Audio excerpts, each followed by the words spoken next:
Bem-vindos ao EvoluTioCast, onde seu próximo insight é só um play de distância.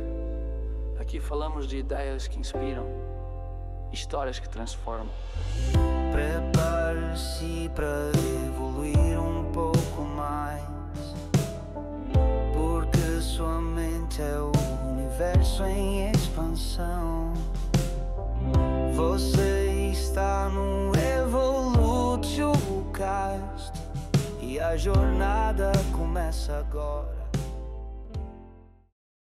Olá, sejam todos bem-vindos ao EvoluTioCast, um espaço para quem decidiu crescer por dentro para conquistar por fora. Meu nome é Gustavo Ian, sou mentor de desenvolvimento pessoal, especialista em neurociência do comportamento, e hoje nós vamos falar sobre um dos maiores superpoderes, especialmente na era digital, o foco extremo, como você já viu aí no nosso vídeo. Nesse episódio, você vai entender por que o seu cérebro foi programado para se distrair e principalmente como você pode reprogramar ele para mergulhar na execução com profundidade.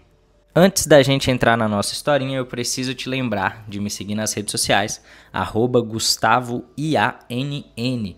Por lá você vai poder conferir aí as nossas agendas online, presenciais, 100% gratuitas, e também conferir aí os nossos programas, tanto o programa de mentoria que está com vagas abertas, mas também o nosso programa do Evolution.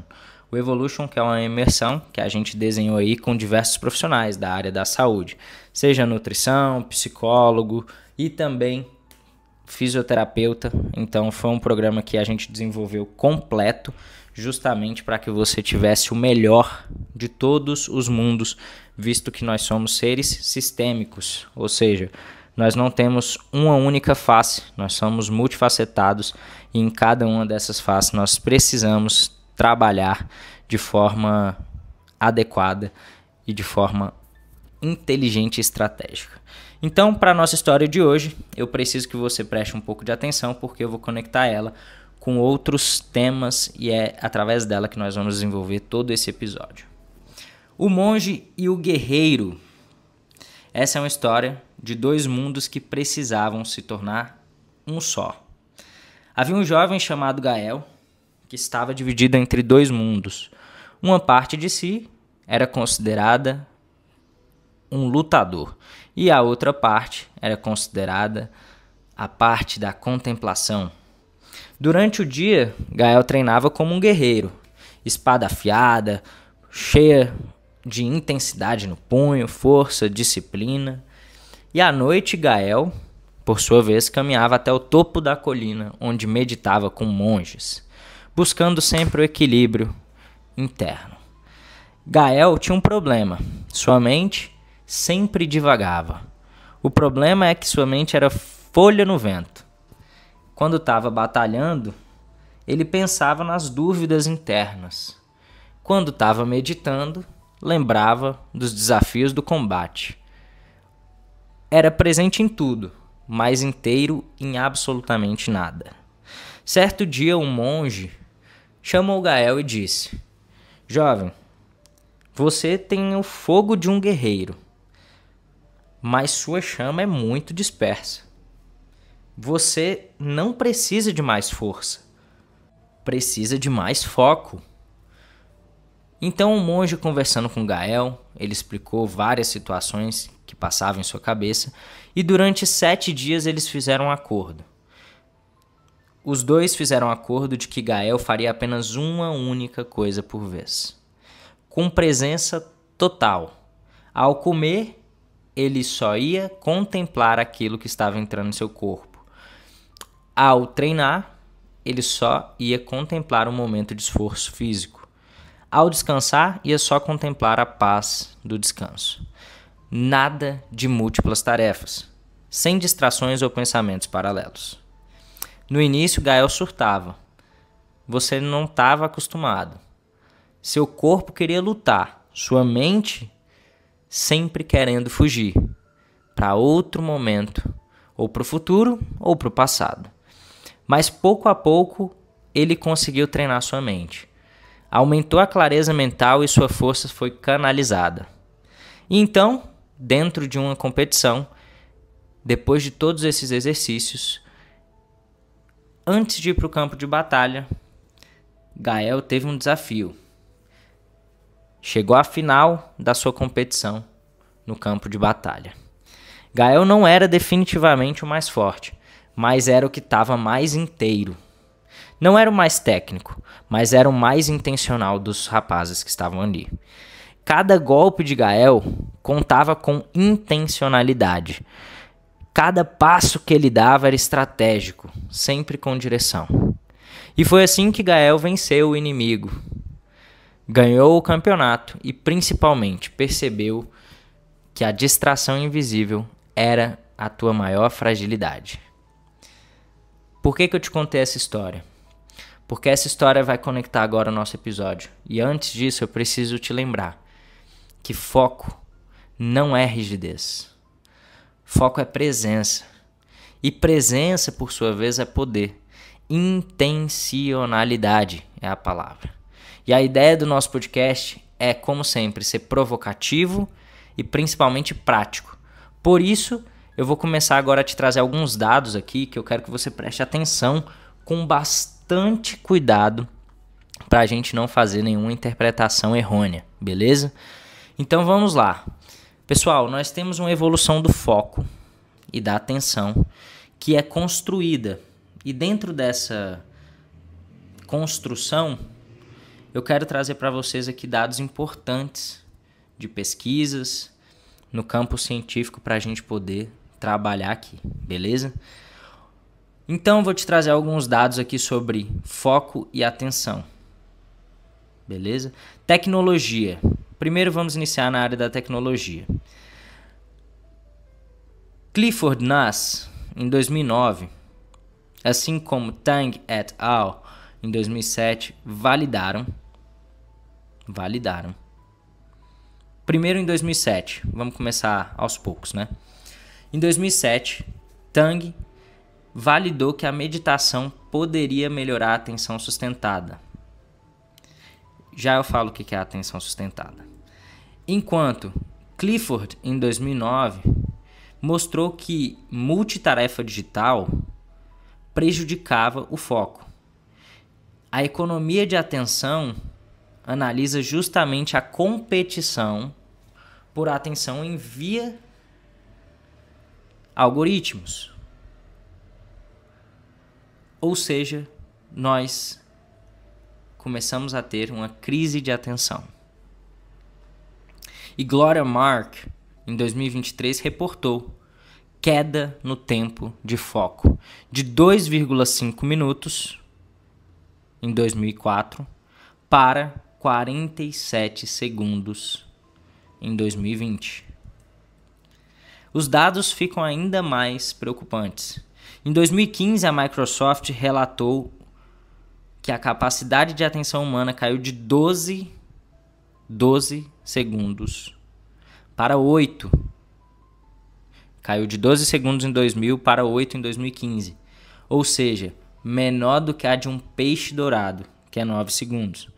Isso tudo devido à sobrecarga informacional.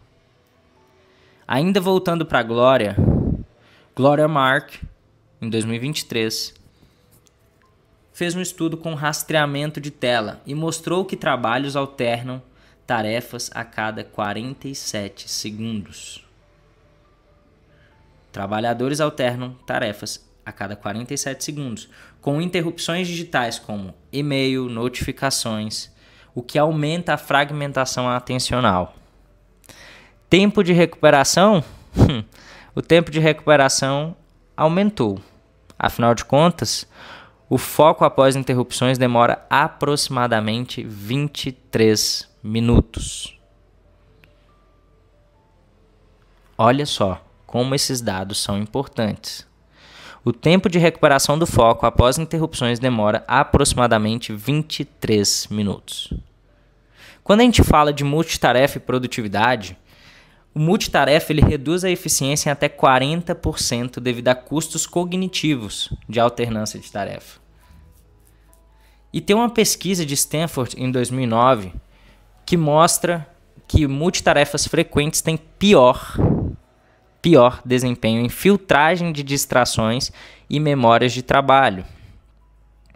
O impacto da tecnologia é justamente as notificações que interrompem o foco o tempo inteiro, aumentando erros nas tarefas. O uso prolongado de redes sociais estão correlacionados com a redução de 15 a 20% na atenção sustentada. E aí agora eu quero começar a trabalhar com você. O que é a tal... importante. A memória de trabalho é a função cognitiva, é a nossa função cognitiva que permite armazenar e manipular informações de forma temporária e limitada, enquanto a gente realiza uma tarefa. Ou seja, é uma memória que é fundamental para a compreensão e raciocínio ali na hora da resolução de problemas. É porque eu trouxe o dado ali e falei de memória de trabalho só para a gente não ter essa confusão, tá? Então, quando a gente fala da memória de trabalho, é essa memória aí para trabalho e execução da tarefa. É uma coisa que você não vai levar como uma coisa de longo prazo ali. Você vai utilizar aquela memória, vai fazer, mas não vai ter essa continuidade, né? Vamos pôr dessa forma. Então, o que é importante a gente entender aqui quando a gente fala da atenção, né? No caso da atenção sustentada, que é outro ponto também que eu trouxe aqui, só para não deixar sem contexto. A atenção sustentada, ela tem algumas características super importantes. E dentre elas, é justamente a capacidade de manter o foco atencional em uma tarefa ou estímulo específico por um período prolongado, mesmo na presença de distrações. Então, a atenção sustentada, ou também em alguns artigos chamadas de atenção focada, ela tem essa capacidade de manter o foco atencional em uma atividade ou estímulo específico, beleza? E o que seria, Gustavo, esse foco atencional? É a capacidade de você direcionar e manter tua atenção a um estímulo. Simples assim, tá?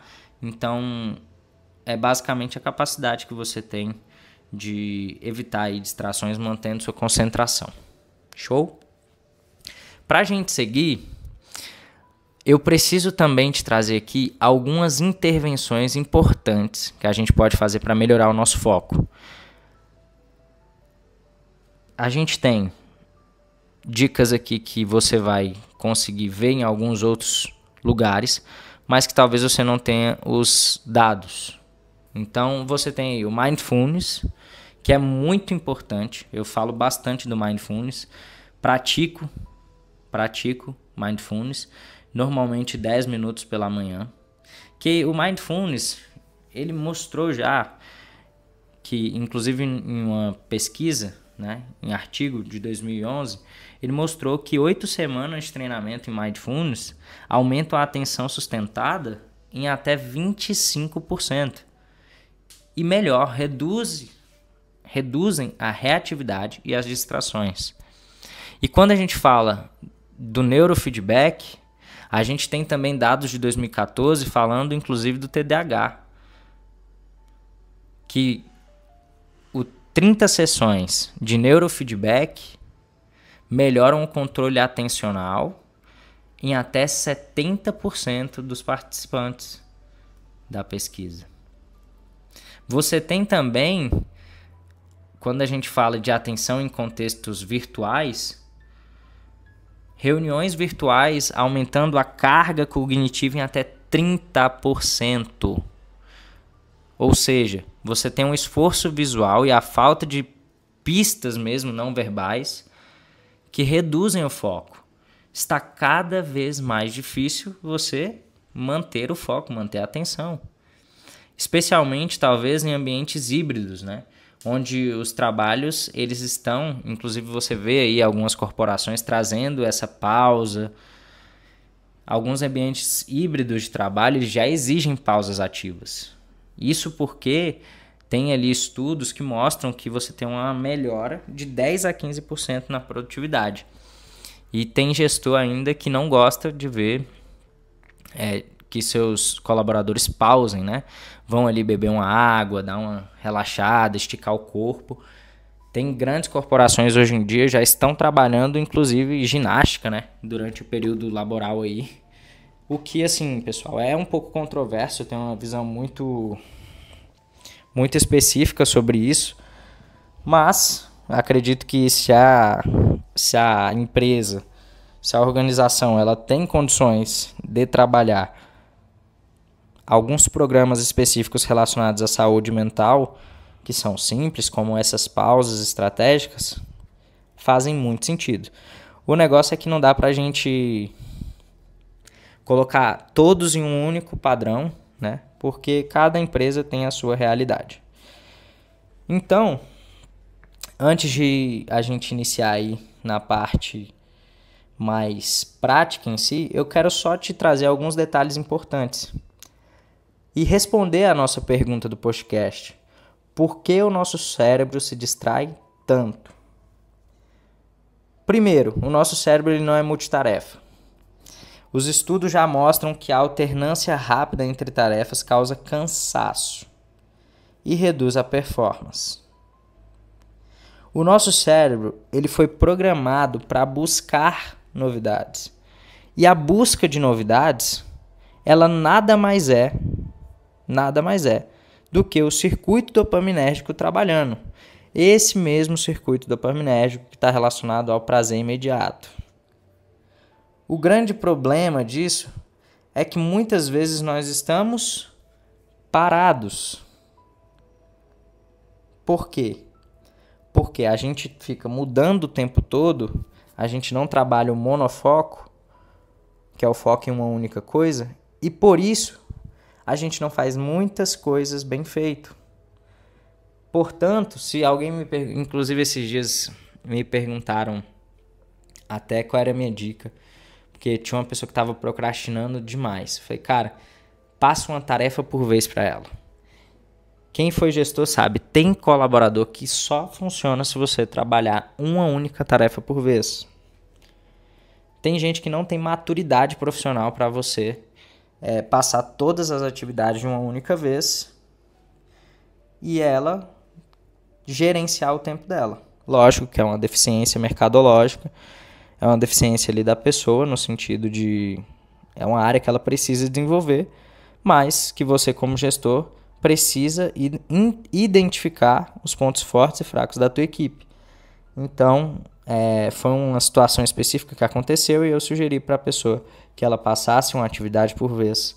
Isso porque é uma moça nova, enfim, primeiro emprego, você tem todo um cuidado maior. E eu sempre gostei de trabalhar com pessoas que não têm vícios, né, de outras empresas. Apenas fazendo um parêntese, né? Então, é o que a gente chama de efeito Swift Cost, né? O efeito Swift Cost é basicamente o efeito do custo da troca, tá? Ele é um fenômeno cognitivo que tem sido objeto, inclusive, de pesquisas psicológicas há décadas. São processos cognitivos envolvidos na troca de tarefas que têm um custo de tempo e custos psicológicos que podem afetar negativamente a produtividade.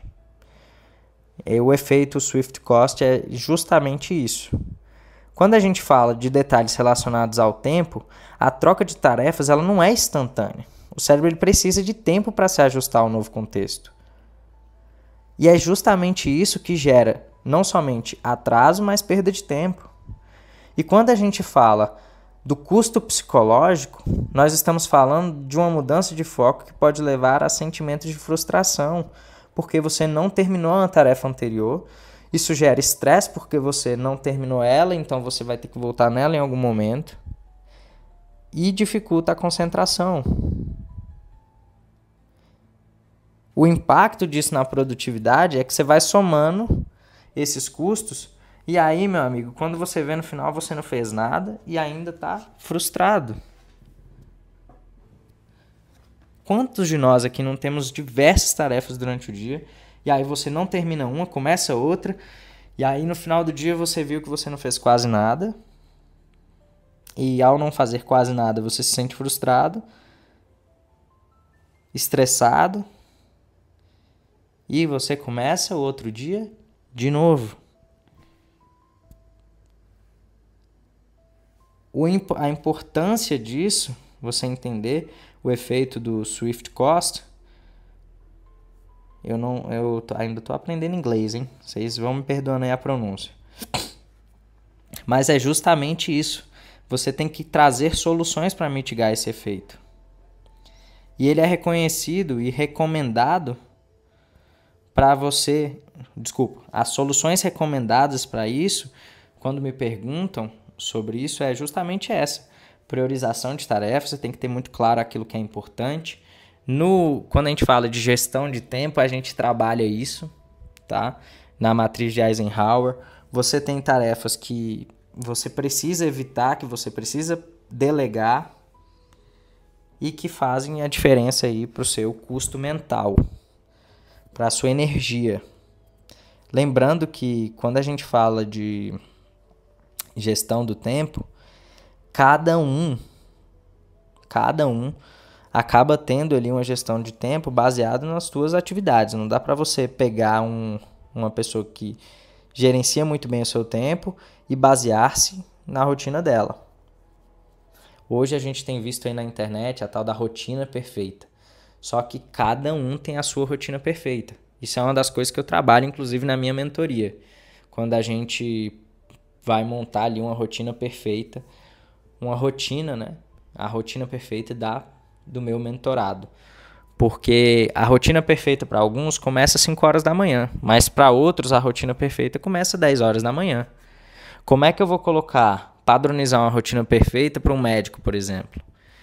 Um plantonista, que o cara chega às 7 horas da manhã em casa. Ele não vai dormir? Então, cada um tem a sua rotina perfeita. A gente tem que parar de se culpar porque não acorda às 5 horas da manhã. É mais importante você focar naquilo que é realmente execuível na tua realidade. Beleza? E para isso eu quero trazer aqui com vocês 3 principais motivos do porquê você não consegue focar. Primeiro, ambientes poluídos. Quando eu falo de ambientes poluídos, eu estou falando do ambiente de casa, louça suja, banheiro sujo, sofá com muita coisa, enfim, poluição visual e principalmente, eu não posso deixar de falar do celular. O celular à vista é a mesma coisa de você pedir para se distrair. É uma distração garantida.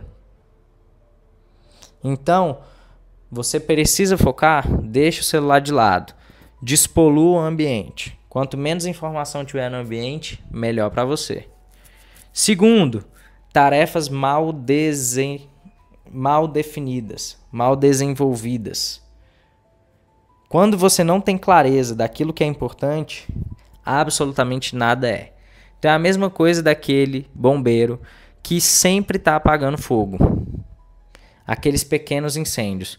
Ao invés de resolver definitivamente, escolher onde atuar, fica ali apagando fogo, pequenos fogos o tempo inteiro. E por último, a energia fragmentada, que é o que eu falo na mentoria do sono, da alimentação, a mal gestão das tuas emoções. Isso tudo somado resulta numa perda de foco. Não numa perda, né? No sabotamento do seu foco. Beleza? Então, são 3 principais motivos que eu elenquei baseado nas minhas análises e que eu acho que fazem muito sentido. Não é muita coisa, mas são coisas que você, organizando, você consegue deixar totalmente execuíveis na tua realidade. São pontos que dá para você trabalhar facilmente. E aí agora eu quero trazer para vocês uma ferramenta que eu uso bastante nas minhas mentorias, que é eu chamo de protocolo do foco extremo.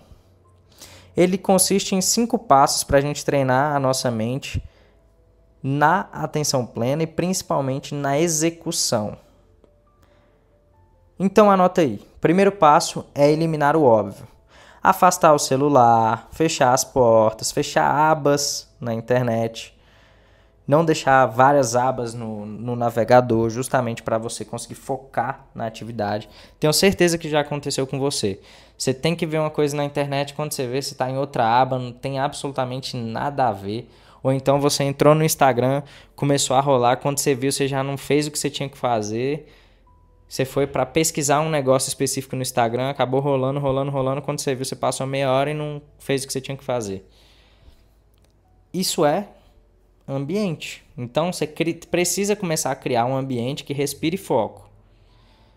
Usa fone de ouvido, coloca som neutro, ou então fique em um ambiente de silêncio total, uma biblioteca. Segundo ponto, blocos de 50 minutos.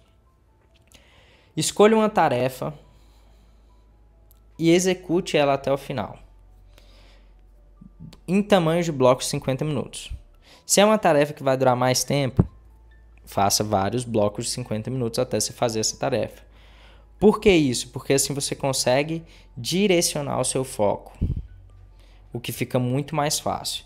Inclusive vocês vão perceber que eu coloquei 50 minutos, mas tem gente que usa a técnica aí do Pomodoro.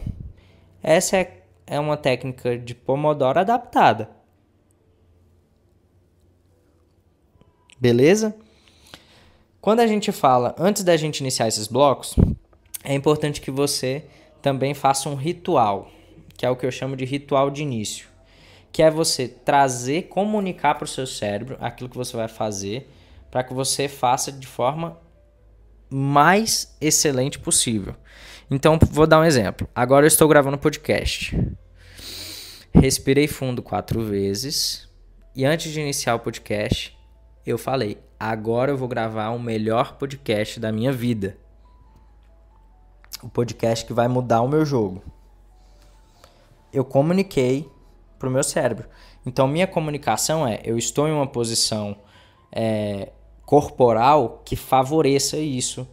Eu verbalizei aquilo que eu estou fazendo agora. Eu estou em um ambiente organizado. Justamente para eu conseguir focar. Show? Fechamento com vitória e por último autorreflexão. Todas as vezes que você fechar um bloco, valorize-se. Vai descansar, vai comer alguma coisa, enfim, faça alguma coisa para valorizar a tua entrega durante aquele tempo. Beleza? E depois faça uma autorreflexão, que é o 5º passo. Você vai refletir, entender aquilo que foi bom, que não foi bom e direcionar para um segundo bloco, muito mais estrategicamente falando. Beleza? Então essa autorreflexão ela é ponto fundamental para o processo de melhoria contínua. E o que o Gustavo quer que você leve desse podcast? Que o nosso cérebro, se tiver que gravar uma única frase, grave a seguinte frase. O teu cérebro, ele não é multifocal. Beleza? Ele não é multitarefa. Ele é monofocal, ou seja, na verdade, ele só foca em uma coisa por vez. Uma tarefa por vez. Beleza? Se tiver que gravar, essa é a frase. A multitarefa é um mito mesmo. E o seu cérebro, como eu gosto sempre de dizer, ele é uma máquina incrível. Você pode treinar ele. Ele sempre será treinável. Ele será apenas dominado pelas informações que você quer trazer para o seu cérebro. Ou seja, o foco ele não é simplesmente uma dádiva dos gênios, pessoal. Das pessoas com produtividade, que trabalham com desenvolvimento pessoal. Ele é uma coisa treinável. É um treino diário para quem está decidido de fato a mudar. Beleza? Então, para a gente fechar de vez, antes da gente fechar, eu gostaria de te lembrar que no nosso próximo episódio nós vamos estar na segunda-feira, às 10 horas, falando sobre a infância, como a infância impacta na nossa realidade atual, beleza? Como a infância impacta na nossa atualidade, na tua vida atual. O que você viveu na infância e como essa pessoa da infância tem influenciado a tua pessoa do presente. Sem mais delongas, esse foi o nosso Evolution Cast da semana, a sua dose semanal de expansão pessoal com propósito. Espero ter te ajudado e foi um prazer te servir mais uma vez. Até a próxima, fiquem com Deus. Tchau, tchau.